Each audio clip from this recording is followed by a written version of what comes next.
Bienvenidos a Filosofía en tiempos de no filosofía, un espacio de reflexión profunda sobre el pensamiento filosófico. En la actualidad, un programa dirigido por Filosofía Tierra.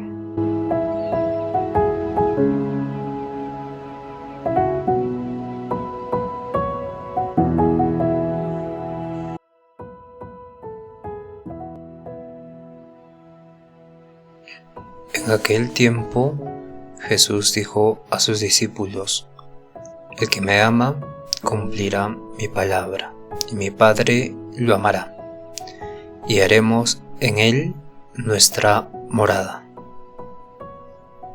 Bienvenidos al episodio 271. Estamos en el día 25 de Filosofía Política. Mi nombre es Marco Antonio, y hoy nos compete la democracia radical, también conocida como agonista. La democracia radical es una propuesta que critica las limitaciones de la democracia liberal, de la democracia representativa, porque apuesta por un modelo que reconozca el conflicto, la diversidad, la pluralidad y esta lucha constante de la política, ¿no? Estos se consideran elementos constitutivos de un orden democrático, que a diferencia de la visión liberal que busca consensos racionales, la democracia agonista acepta el disenso como parte vital de una sociedad democrática madura. Acepta la discusión, la diversidad, la pluralidad de la sociedad, y que ésta es madura cuando ella misma ve que eso la puede nutrir. Este enfoque surge como una crítica a modelos deliberativos y liberales que fueron surgiendo a finales del siglo XX. La democracia radical surge en las décadas de 1980 a 1990, específicamente por la caída del comunismo, ¿no? Del muro de Berlín, el colapso de la URSS en 1991, la caída del muro de Berlín en 1989, fue en 1989, y el auge del neoliberalismo bajo líderes como Margaret Thatcher y Ronald Reagan en Estados Unidos. Entonces, las crisis de las narrativas marxistas provocan los fracasos del comunismo, y las limitaciones de las utopías socialistas, ¿no? Llevan a cuestionar los modelos teleológicos y a buscar alternativas que reconozcan la pluralidad y el conflicto. En este sentido, la influencia de pensadores postmodernos como Lou Autor o Michel Foucault o Jacques Derrida impulsa a la crítica al esencialismo, ¿no? Porque las verdades universales o las grandes narrativas como el comunismo caen en crisis. Las grandes narrativas siempre terminan siendo las que más afectadas, y entonces promueven la idea de la contingencia en la política. En este sentido surgen nuevos movimientos sociales como el ascenso del feminismo, el ecologismo, los movimientos decoloniales y las luchas por los derechos de las minorías en las décadas de 1970 a 1980, que destacan la necesidad de incluir voces marginadas y aceptar el conflicto como parte de la democracia. Entonces, en todo este aspecto del surgimiento de esta democracia radical, hay mucho contexto histórico. Desde 1985, con la publicación de Hegemonía y Estrategias Socialistas por Ernest Laclau y Chantal Mouffe, hasta 1990, iniciando los 2000, con publicaciones de, por ejemplo, John Ralph y el retorno a lo político, que ya tienen este aspecto de un tipo de neoliberalismo que va surgiendo en las últimas en los últimos años del siglo XX. En ese sentido, las luchas feministas también influyen mucho porque las demandas decoloniales en América Latina se unen a los movimientos ecologistas y a las luchas feministas, y surge un tipo de buscar homogenizar a la sociedad sin canalizar diferencias, ¿no? Entonces la democracia radical se consolida como una respuesta teórica a las limitaciones de la democracia liberal y deliberativa, influenciada por el contexto de crisis que se estaba viviendo a finales del siglo XX, crisis ideológicas, crisis de demandas sociales me refiero, y el auge de nuevas formas de activismo político a finales del siglo XX. En este sentido, este es el contexto en el que surge la democracia radical, pero esta democracia radical es una propuesta que, a diferencia de las otras democracias, es una democracia que acepta la discusión, ¿no? Esta parte de pluralismo como parte vital de la democracia. Pero las características claves de esta democracia es que ven el conflicto como un motor democrático, ¿no? Rechazan la idea de una sociedad armónica, sin antagonismos, y consideran que el conflicto es inherente a lo político, o sea que siempre va a estar en lo político y que su gestión es fundamental para que una democracia sea vibrante, ¿no? En lugar de suprimir las diferencias, se busca canalizarlas políticamente. Luego viene el pluralismo radical, donde no existe una única verdad, identidad o interés universal, y la sociedad está compuesta por múltiples grupos, identidades y demandas que no pueden ser reducidas a una sola lógica, como la lucha de clases tradicional. Entonces se opone a visiones esencialistas o tonalizantes de la política, y el espacio público se vuelve una arena de lucha simbólica, ¿no? Aparte también política, ¿no? Donde la política no se limita a instituciones formales, sino que incluyen disputas culturales, simbólicas, discursivas que se manifiestan en la sociedad, ¿no? Y surgen nuevos significados de justicia, libertad, igualdad, que igualmente son contingentes los unos con los otros, ¿no? Y se construyen en esta lucha por la hegemonía. Porque ¿qué realmente es libertad? Bien, entonces aquí se va a criticar el consenso como una forma de exclusión, ¿no? Porque el consenso puede ocultar relación de dominación al silenciar voces disidentes. En lugar de buscar acuerdos universales, se prioriza más bien la visualización de las diferencias y la negociación conflictiva. Y aquí vamos a ver algo muy interesante, que es la importancia de la identidad, de la emoción, de las pasiones en la política, ¿no? Porque rechaza completamente el racionalismo abstracto que ignore el papel de los efectos, de los afectos que vamos a tener en la movilización política, ¿no? Entonces las identidades colectivas como étnicas, nacionales, de identidades de género son centrales en esta formación de sujetos políticos, se convierten en sujetos políticos, y estos movimientos sociales no solo se basan en intereses materiales, sino que también en demandas de reconocimiento. Y surge la ampliación de la democracia, porque no se va a limitar solo a elecciones, sino que va a incluir la lucha por derechos, por reconocimiento, por participación en todos los ámbitos. En este sentido, existe una hegemonía y articulación donde las alianzas entre grupos diversos van a ser claves para construir proyectos políticos alternativos, y se va a criticar el neoliberalismo y el pospolítico, ¿no? Y lo pospolítico, porque se opone a la despolitización, porque la sociedad está bajo discursos tecnocráticos, ¿no? o del fin de ideologías.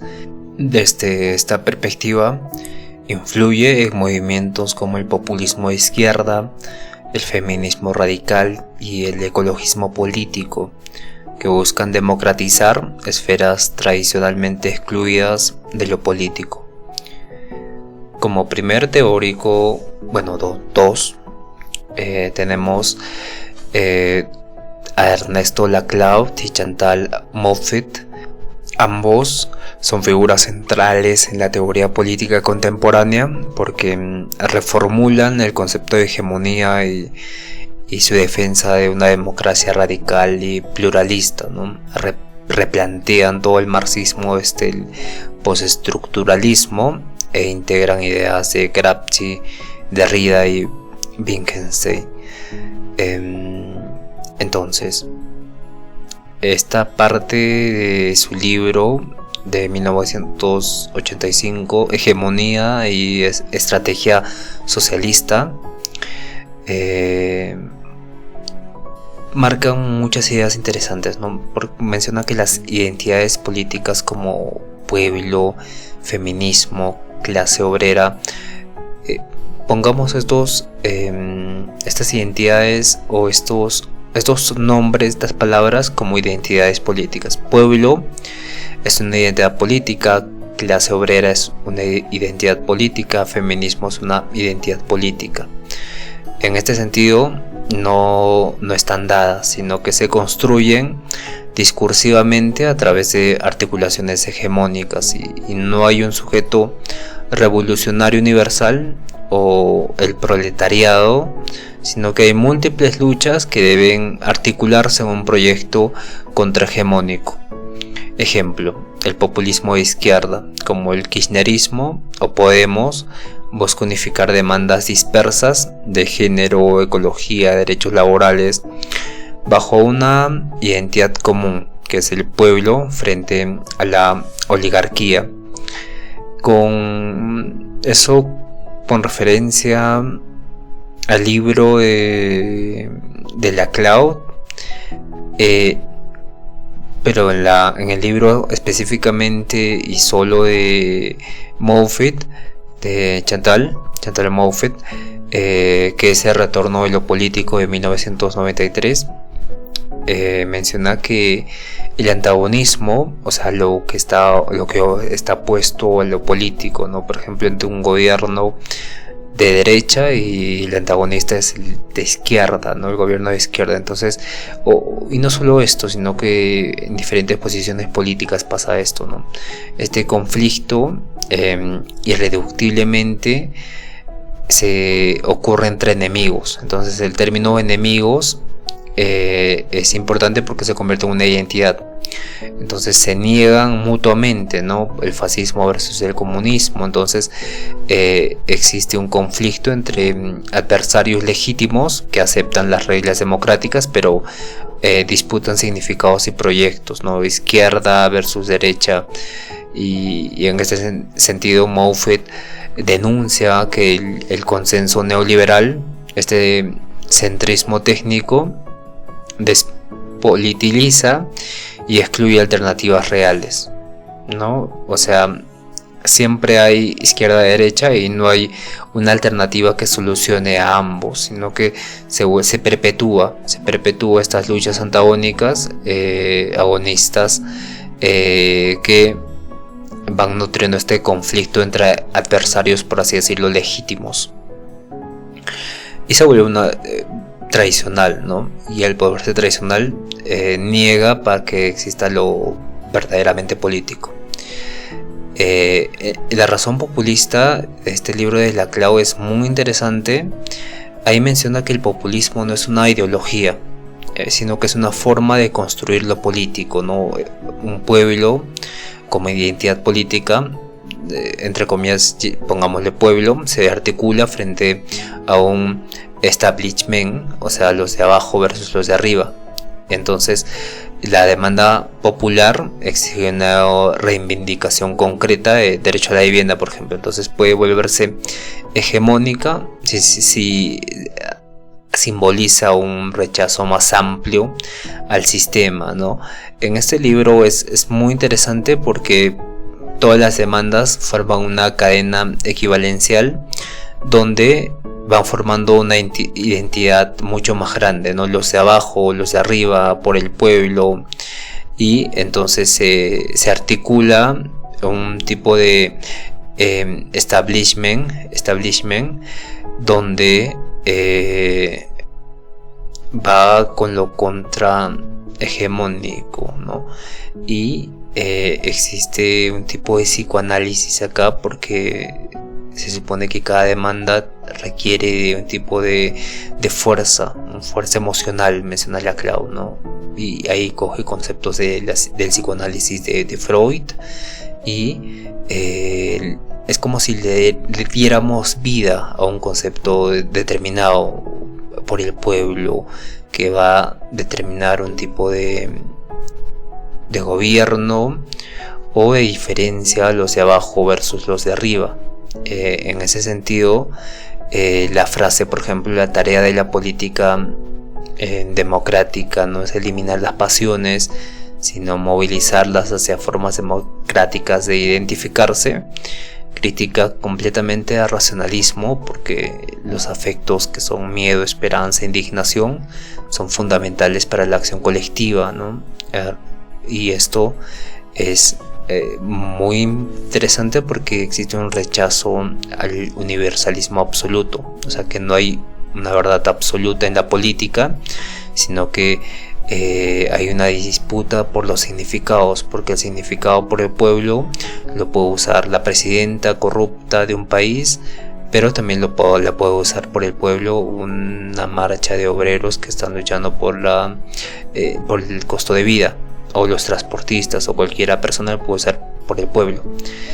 En este caso es un completo rechazo a este universalismo abstracto y también la política como un espacio de conflicto donde la democracia no es solo procedimental sino un campo de batalla por la hegemonía, inclusión de lo excluido, ¿no? Dar voz a las demandas silenciadas, migrantes, minorías sexuales, indígenas, etcétera. Hay muchas demandas sociales y les damos voz a estas demandas sociales sin que caigan en un consenso artificial, sino que se conviertan en un tipo de batalla que, bueno, se convierta en un tipo de demanda legítima.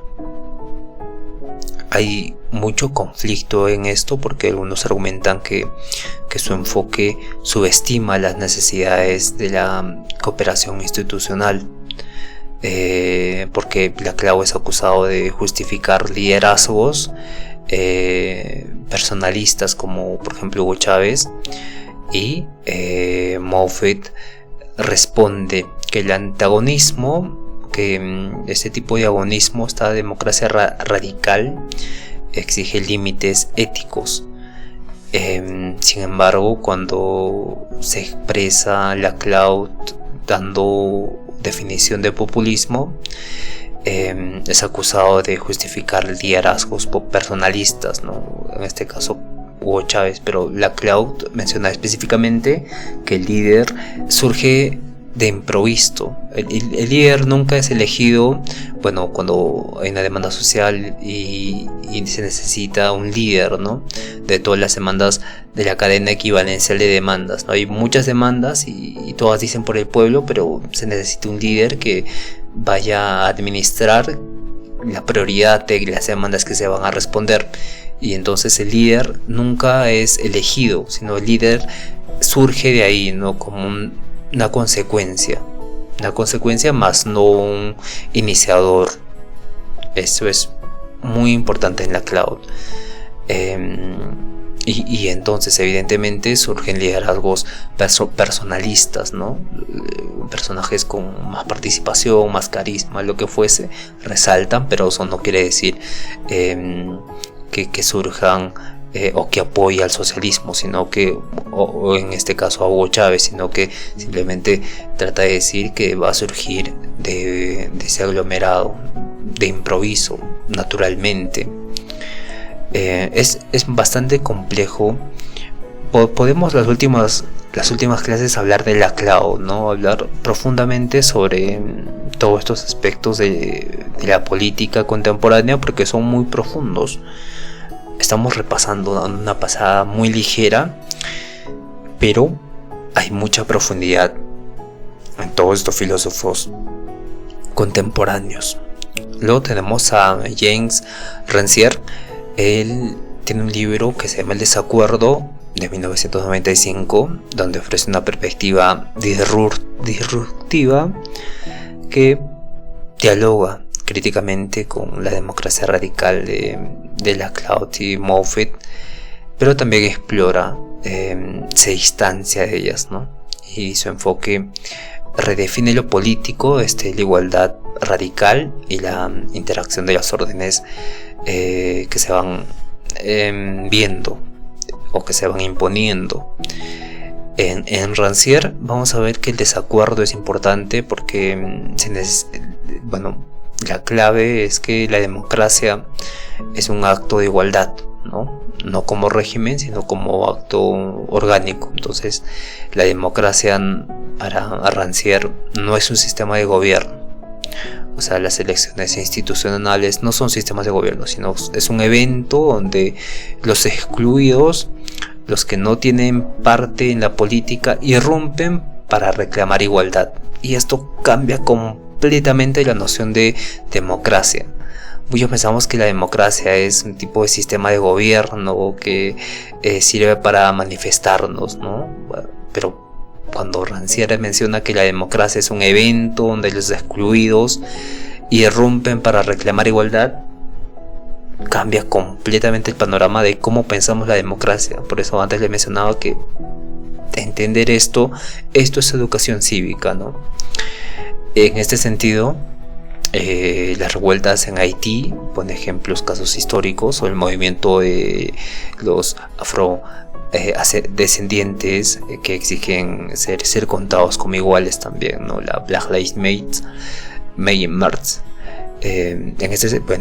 Entonces existe también una crítica al consenso y a la policía, donde para Rancière la policía también, las claves para entender su pensamiento es la crítica al consenso y a la policía. La policía, según Rancière, no es como la entendemos. Imagina que estás en el colegio y, digamos, la profesora dice: solo los niños que saben leer pueden hablar en clase, los demás calladitos.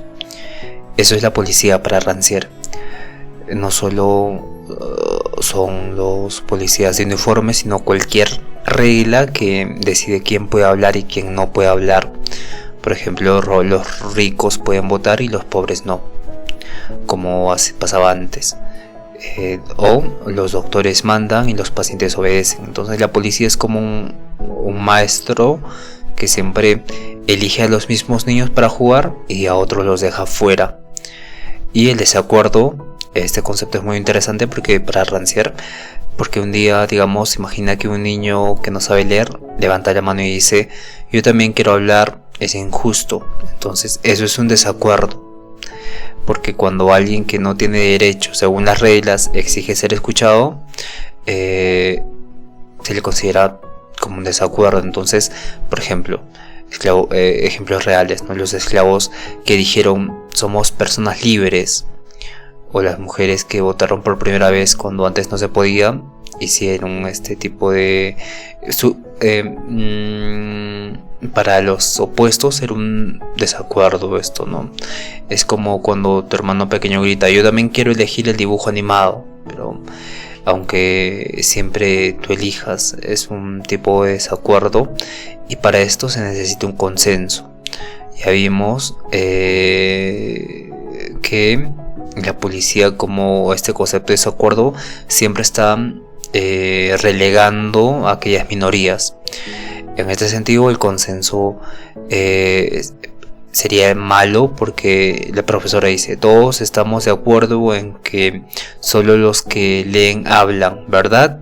Entonces, pero en realidad no, porque los que no leen pueden decir que no, y eso no pasa en la vida real, porque los políticos dicen: todos estamos de acuerdo, pero los pobres no son escuchados, o las empresas dicen, o las empresas que contaminan dicen: es progreso, pero las personas que vivan cerca de esto, que viven ahí, no pueden protestar. Es como si en tu casa decidieran siempre pizza para cenar, pero a ti te encantan, digamos, los macarrones y nadie te pregunta. Entonces, esto es importante para entender todo el pensamiento de Rancière: la policía, el desacuerdo y el consenso como algo negativo.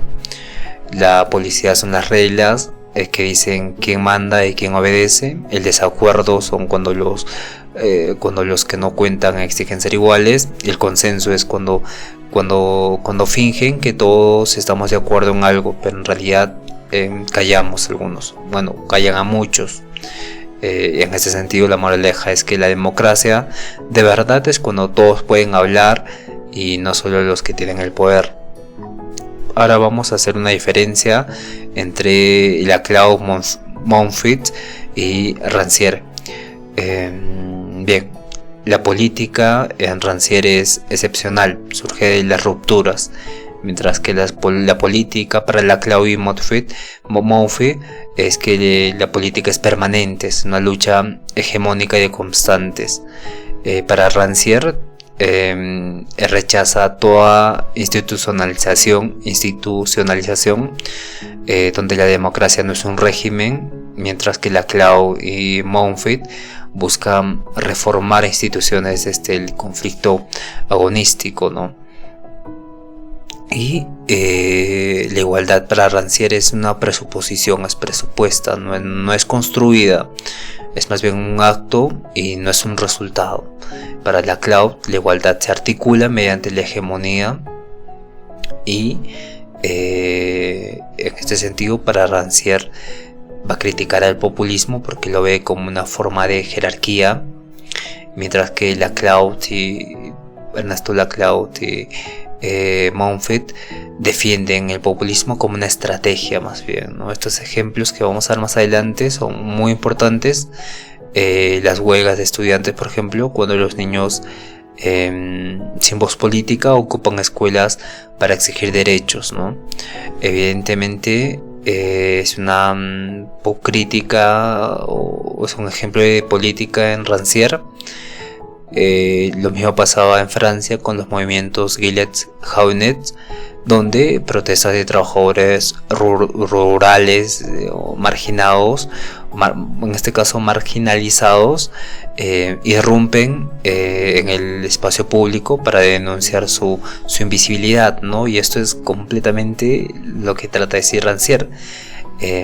Evidentemente es mucho más profundo este pensamiento de Rancière, pero explora muy bien aspectos como el debate entre el rol del sujeto político, ¿no? La comparación con el anarquismo, este tipo de idea de autogestión versus la irrupción rancieriana, donde también podemos hablar de cómo aplica Rancière su teoría al arte, ¿no? El concepto de división de lo sensible, que ya es algo mucho más estético, mucho más en la filosofía del arte relacionado ahí. Sin embargo, las críticas que tiene Rancière es que puede existir una ineficacia práctica, donde Rancière no ofrece estrategias para sostener la igualdad más allá de este movimiento disruptivo, y también que romantiza el conflicto, ¿no? A Rancière algunos le reprochan la idea de la irrupción sin considerar cómo evitar nuevas exclusiones, ¿no? Es muy interesante porque mientras Montfort ve el conflicto como estructuralmente algo de lo político, o sea, busca canalizarlo en instituciones, Rancière lo ve como destituyente, ¿no? Un desafío radical al orden establecido. Es muy interesante el pensamiento de Rancière. Pero ahora vamos a hablar de Sheldon Walling. Sheldon Walling es más bien un filósofo que vivió en la mitad, más de la mitad del siglo XX a inicios del siglo XXI. Es una figura crucial para entender el contexto de las democracias contemporáneas en el capitalismo avanzado, especialmente su obra Democracia Incorporada, de donde su pensamiento dialoga con el de Laclau y Rancière, pero con un enfoque más centrado en las estructuras de poder económico y su impacto en la degradación de lo político. Para entender el pensamiento de Woolin, tenemos que entender que es una democracia fugaz, ¿no? La tesis central es que la democracia auténtica no es un sistema estable, sino que son momentos efímeros de participación colectiva que surgen frente a las crisis, ¿no? Ejemplo, el movimiento la 15M en España, donde el 15 de mayo de 2011 las personas salieron a protestar, simplemente de repente diferentes grupos colectivos salieron a protestar. Lo mismo pasó en Wall Street en Nueva York, donde diferentes grupos sociales salieron a marchar por la desigualdad económica, entonces de forma natural. En este sentido, es importante destacar que al parecer la democracia es un tipo de momento efímero donde la gente actúa colectivamente frente a una crisis o frente a un tipo de injusticia por parte del Estado. Entonces, en este caso, el poder establecido, que sería el Estado más las corporaciones, actúa para neutralizar estos brotes, estos arrebatos de democracia, ya sea mediante la represión o la trivialización, no decir que eso es cosas, son demandas superficiales, no existen en profundidad, minimizando estas movilizaciones.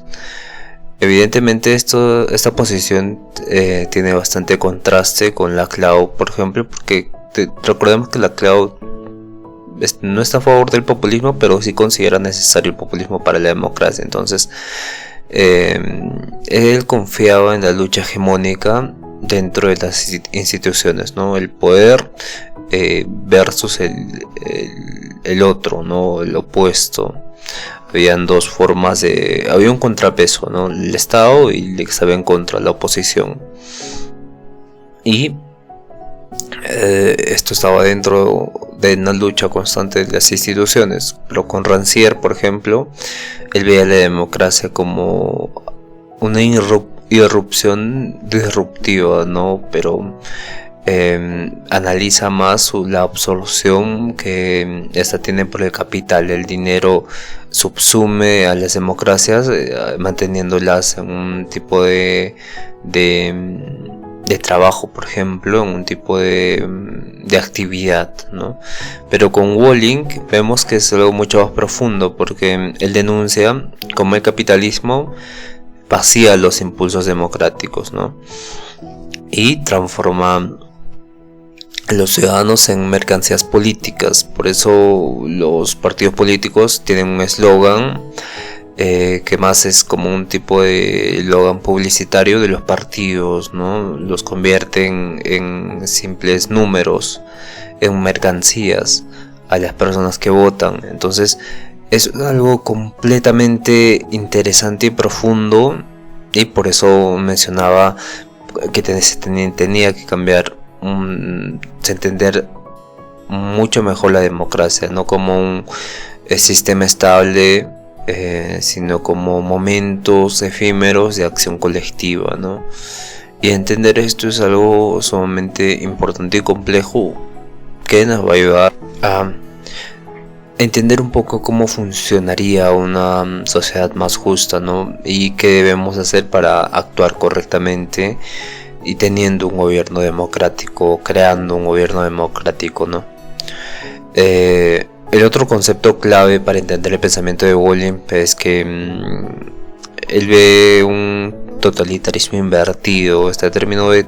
Entonces, este concepto se refiere a una forma de dominación no violenta, pero totalizante, ¿no? Por ejemplo, las corporaciones van a dictar políticas a través de lobbies, tratados privados con políticos, privatización de los servicios públicos, y en ese sentido existe un tipo de dominación, pero no violenta, ¿no? Sino por así decirlo, legal, democrático, en papel. donde la democracia se va a reducir solo a un espectáculo. Las elecciones reales no se ven, entonces la ciudadanía se despolitiza, ¿no? Se convierte en consumidores pasivos de grandes branding que se van a hacer privados entre la política o entre los políticos y los empresarios. Esto podemos verlo por ejemplo, lo militar y lo industrial en Estados Unidos, ¿no? Existen guerras que son decididas por intereses económicos y evidentemente esto pasa a expensas de la ciudadanía, de la población, o también el financiamiento global, ¿no? Instituciones no electas como la FMI o la BCE imponen políticas de austeridad, ¿no? Económica, pero ellos son mismos los que prestan a los países grandes sumas de dinero para estabilizarlos.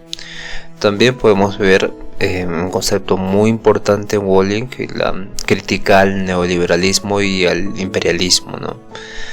Para Walling, el capitalismo avanzado es estructuralmente antidemocrático porque concentra poder en élites no electas, como CEOs, fondos buitre, gigantes tecnológicos. Entonces se convierten estas en un tipo de poder no electo, no democrático, pero sí de élite.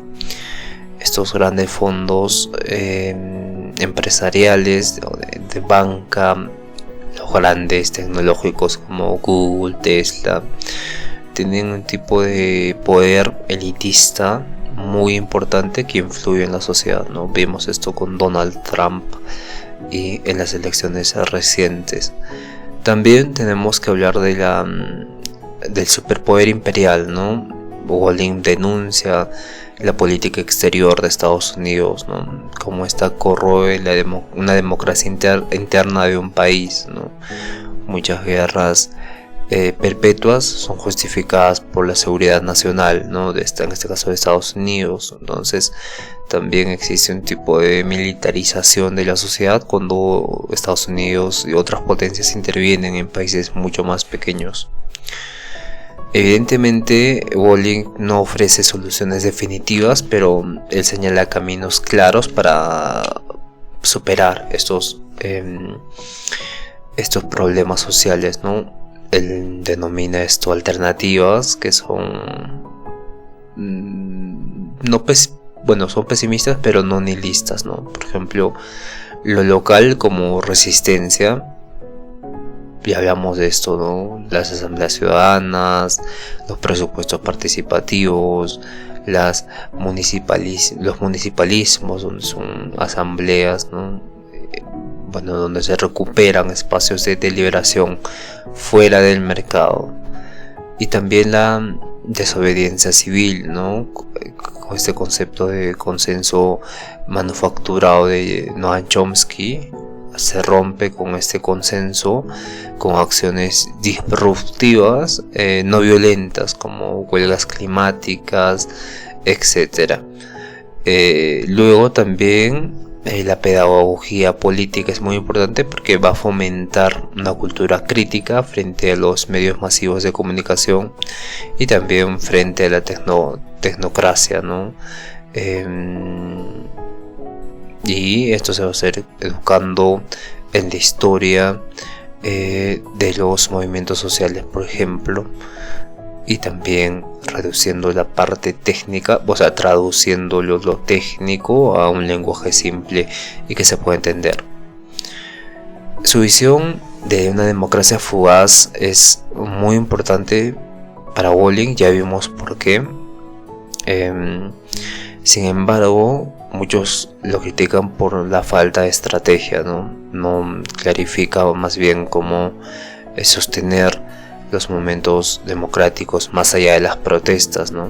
Solo en las protestas existe esta democracia fugaz, pero más allá de estos parece que deja de existir, ¿no? Entonces muchos le critican esto porque le faltó profundizar ahí.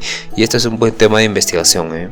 Esto es un tema de investigación muy clave. Esto deberían los filósofos que están escuchando este podcast hacerlo. Incluso también podría hacerlo, pero tengo muchos libros pendientes. Entonces, este concepto también de totalitarismo invertido, algunos argumentan que el concepto diluye las diferencias entre el autoritarismo y el neoliberalismo, ¿no? Porque no hay una línea divisoria entre lo uno y lo otro. En la actualidad hay muchos términos muy importantes para sus ideas, porque resuenan con fenómenos como los Gilets en Francia, los chalecos amarillos, que son protestas contra la oligarquía económica y política en Francia, o también el movimiento por la justicia climática, ¿no? Que denuncia la captura corporativa de los estados, la crisis de la socialdemocracia, donde Bolling ya alertó sobre cómo los partidos progresistas se van a convertir en gestores del neoliberalismo. En este sentido, es importante estudiar a Bolling porque podemos profundizar en cómo él vincula su crítica al capitalismo con el ecosocialismo, o su influencia en movimientos como la comparación de la doctrina del shock sobre el neoliberalismo. Las ventajas de su pensamiento es que él va a aceptar el conflicto como parte esencial, ¿no? Y también representa lo mejor de la pluralidad identitaria, porque los reconoce, ¿no? Da voz a los excluidos de este consenso liberal y genera un espacio político más vivo y mucho más realista. Ejemplos de su pensamiento, en este sentido podemos tener ejemplos de esta democracia radical en movimientos sociales, la 15M, por ejemplo, en España, o la ocupación de Wall Street, ¿no? Un ejemplo de democracia fugaz sería las represiones institucionalizadas de partidos como Podemos, ¿no? Porque estos son dispersados por el sistema y luego cooptados, ¿no? Esta democracia fugaz, al ser algo efímero e intenso, es muchas veces reprimido por el Estado que domina. Y por ejemplo podemos ver las asambleas feministas, donde van a articular demandas diversas, y podemos hablar de estas demandas diversas con el pensamiento de la Claudia Murphy, por ejemplo la violencia machista, la brecha salarial, los derechos reproductivos. Entonces todas estas demandas, que son diferentes las unas y las otras, se articulan en demandas feministas, ¿no? Una marcha, por ejemplo, Ni Una Menos o 8M. Y en el término nosotras existe un contrahegemónico que va en contra del gobierno de turno, o la política de gobierno de turno, y en este sentido se convierte o convierten al patriarcado en un adversario legítimo, pero sin negar su derecho a existir. En este concepto de Ni Una Menos, la Cloud usa el significante vacío, ¿no? Se convierte en un significante vacío donde no está referido a una mujer en provincia, no está referido a una mujer de ciudad, no está referido a una mujer trans, sino que une a todas las mujeres, clases etnias sociales en un solo término, Ni Una Menos. Entonces ese significante vacío constituye a llenarlo en este significante. Entonces es muy importante este pensamiento de Laclau, porque nos va a explicar qué es el populismo, ¿no? Y con Walling vamos a ver que la democracia fugaz es la verdadera democracia, ¿no? Porque es la verdadera manifestación del pueblo. Sin embargo, este es coaccionado, reprimido por partidos mucho más grandes o los que están en el Estado actualmente. Bien, hay dilemas que podemos tratar ahora. Por ejemplo, en Rancière, con la irrupción de los excluidos, existe una falta de continuidad, lo mismo que en Walling, con este desafío al poder corporativo. Existe una dependencia del extractivismo, ¿no? En el caso de Evo Morales y este pensamiento nacionalista. Entonces, con la CLAU podemos ver que hay una articulación de demandas dispersas, y la falla es la cooptación por la lógica electoral. Este término, la cooptación, es importante que lo entiendan. Se trata de un proceso de selección o nombramiento en el que los nuevos miembros del Estado son, o de una institución, son elegidos por una decisión de los miembros ya existentes, ¿no? Sin depender de criterios externos. En ese sentido, podemos ver que hay una cooptación por la lógica electoral, ¿no? Donde se van eligiendo los mismos y esto es como legítimo, ¿no? Entonces no se va a resolver una demanda objetiva, ¿no? o precisa, sino que porque hay muchas demandas dispersas, y evidentemente se necesita de esta elección de un externo o un tercero que no esté en conflicto, que sus intereses, sus demandas no estén incluidas en la espera de solución, porque va a haber una falta de objetividad, ¿no? Eso es en el ámbito de la cloud y Moffitt, que hablaban sobre este tipo de, si bien no recuerdan, este tipo de pensamiento populista, ¿no? Que es el populismo, y qué pasa cuando este llega al poder y termina siendo un tipo de gobierno ineficaz que no resuelve demandas urgentes, sino que resuelve demandas específicas. Bien, estos casos nos muestran que esta democracia radical no es un modelo cerrado, sino que es un campo de tensión. Por ejemplo, las instituciones versus la ruptura, donde se hace la pregunta, ¿no? ¿Se puede transformar el sistema dentro, o sea, un reformismo, o mediante acciones disruptivas o desde fuera? Para Walling, las instituciones como los parlamentos o los partidos tienden a neutralizar lo democrático, a neutralizar esta democracia fugaz, ¿no? Porque de esta democracia fugaz va a surgir una ruptura, revueltas, ocupaciones, como vimos en la ocupación de Wall Street o la 15M en España. En este sentido, si no hubieran instituciones, los cambios serían efímeros, y con ellas se burocratizan también estos cambios. Entonces esa es la paradoja, ¿no? Sin instituciones los cambios son efímeros, y con ellas se vuelven o se burocratizan. Evidentemente hay otro antagónico acá, que es el liderazgo versus la horizontalidad, donde Walling desconfía de los liderazgos carismáticos porque pueden cooptarse, y hablamos de cooptarse, C-O-P-A-R-S, cooptarse, que básicamente son que los mismos que están en las instituciones se reeligen entre ellos, ¿no?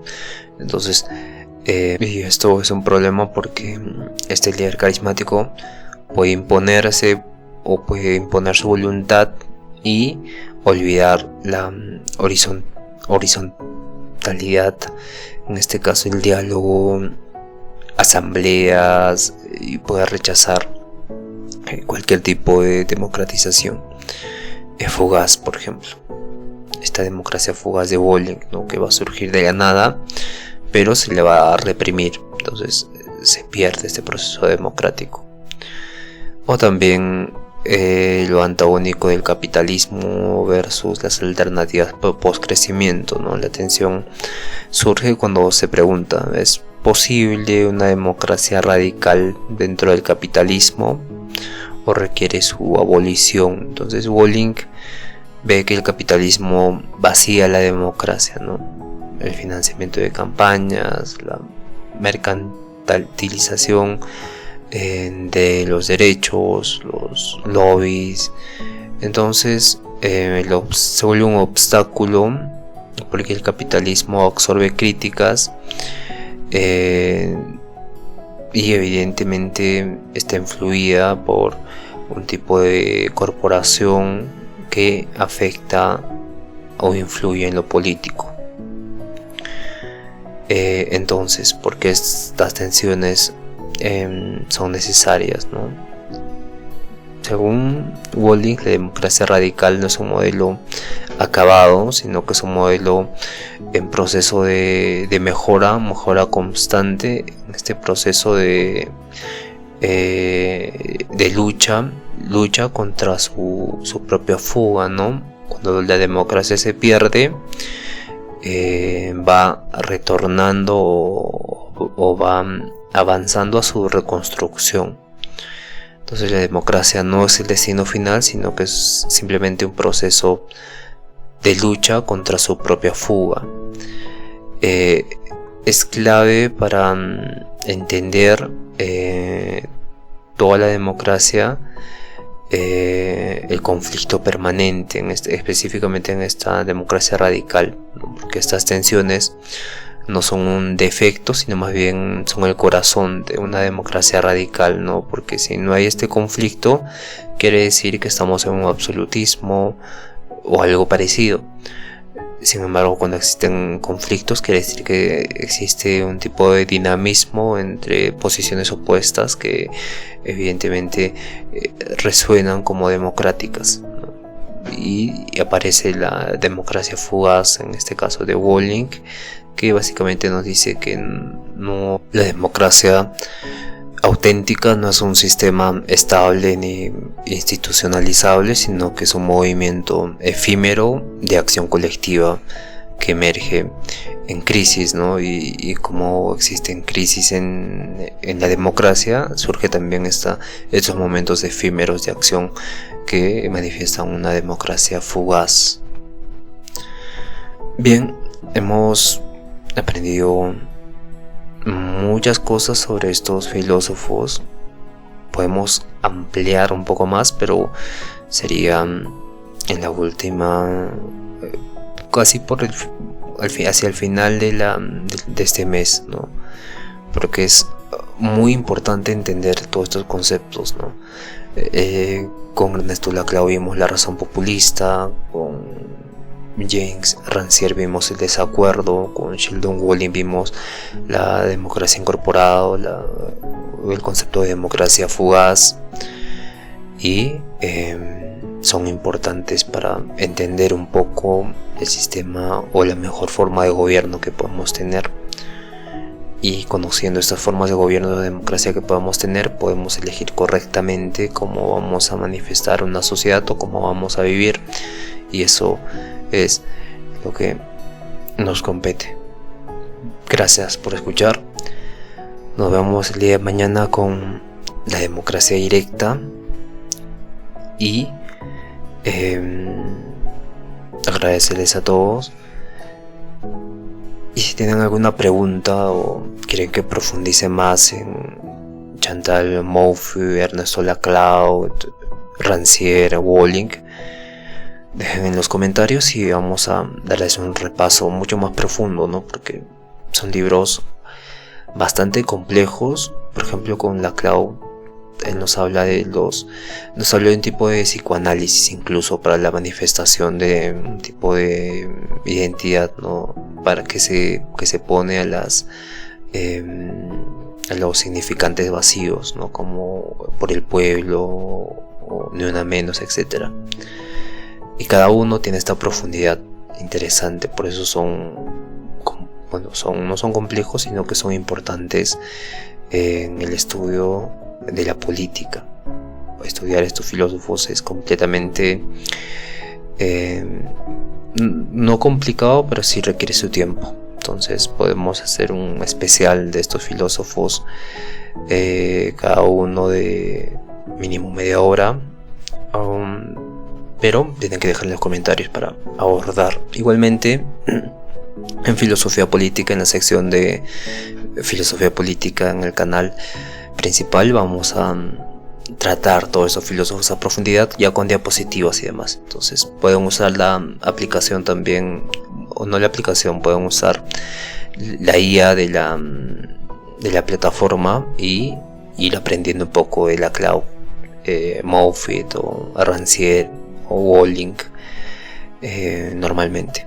Ya saben que pueden apoyarnos y nos vemos el día de mañana. Cuídense todos y conózcanse a sí mismos.